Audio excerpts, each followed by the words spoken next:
Welcome back to another podcast short with me and Dustin. For this one, we have a question from one of our plethora, again, of subscribers on Substack. It's a college coach, but I think it could be helpful for anybody to hear this conversation. But the coach said he'd like to hear a podcast around the transfer portal and ways to attract them. He thinks that would be an interesting topic, and he feels like that'd be different for freshmen and their integration into a program. So bringing a transfer portal environment. Use your word, say it, sticky. Yeah. I think it comes back to making a program sticky. Like people just want to be a part of it. And why wouldn't you want to be a part of it kind of feel?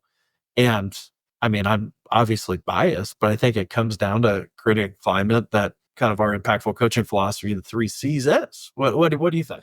Yeah, I think customers believe customers. I think players believe players. And I think that recruits, if you said how to attract, I think your players better be able to tell a real life story of the day-to-day of how they feel, how they're challenged on and off the playing field or court. Mine goes to, I think you got to double down on what is your culture? What does that look like? Don't be vanilla. Vanilla's for everybody. What is that? And be okay with the ones who aren't looking for that and attract the ones that are. Is it weird that I also say, like, careful what you wish for? Transfer portal is a real thing.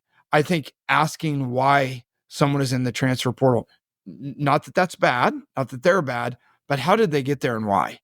So I think when you say, how do we attract kids in the transfer portal, maybe it is, how do we attract the kids that we feel like we have something of value?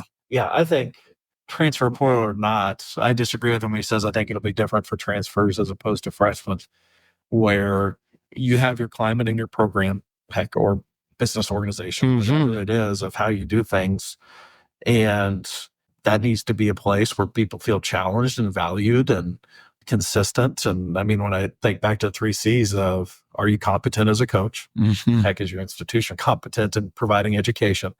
Are people going to be cared for? When I say cared for and challenged. And then are you going to be a constant leader that provides accountability, expectations, all those different things? And I think that environment, when you lean into who you are, whatever you're saying is that Kevin Wilder said, and yourself, I think that is sticky and it takes care of itself almost. With a lot of hard work, obviously. But yeah, let's make it even more applicable. When you say competent and showing, letting a student athlete know that I think visually they need to see it. And as goofy as that sounds, like they need to see what it is you're doing, how it makes them better. Saying it, I just don't think they believe it. So how can you visually show that?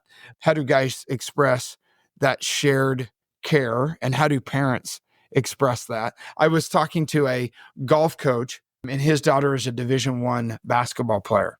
And he said that one of the biggest determining factors for his daughter to go to that school is on her second maybe visit where the parents didn't go, or she went up and watched a game and had to drive 3.5 hours back. The game got over at like 9:30, and the coach was texting her at 12:30, hey, just want to make sure you made it back.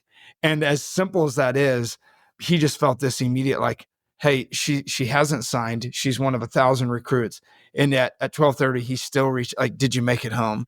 And so, I mean, anybody who can share the messaging that they're cared for, I think is important. Yeah. And I think there's a piece of, this is who we are, take it or leave it. And especially, this might be where transfer, maybe not. We don't need you, dude. Yeah. You know, we're gonna be this. We'd love to have you. We will provide this experience. We'll take care of you. But we're all in this together. And if you don't want to do that, don't come. How do coaches and how do others convey the value you will bring to this team is needed and or wanted? How can you make that personal and identify that? And I think, again, that constant piece of, if you're here, here's the expectation. Here's what you can expect from us. Oh, by the way, this is what we expect from you. And go spend the afternoon with our players and ask them about it. Love it.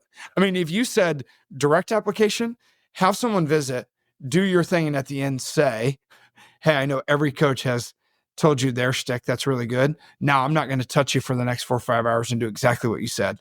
If culture is how we do what we do, go hang with our players and see if you fit into that. And by the way, if you're not willing to do that, that means you have work on Right?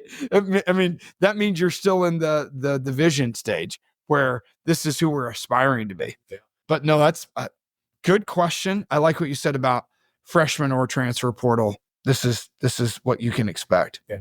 I think to have language to say, hey, we do these, the care, that's, to me, it means it's at least thoughtful. And I think young people want to know that. Right on. Cool. Well, thanks for the question, folks. Keep them coming. You can put them in comments on Substack. You can pop either of us an email, Rob at impactfulcoachingproject.com or Dustin at impactfulcoaching.com. And we'd love to discuss them. You can even come on and discuss with us. Thanks a lot.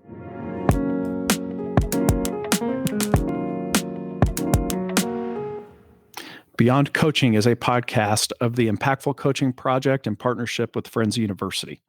The Impactful Coaching Project seeks to develop coaches that coach the whole person.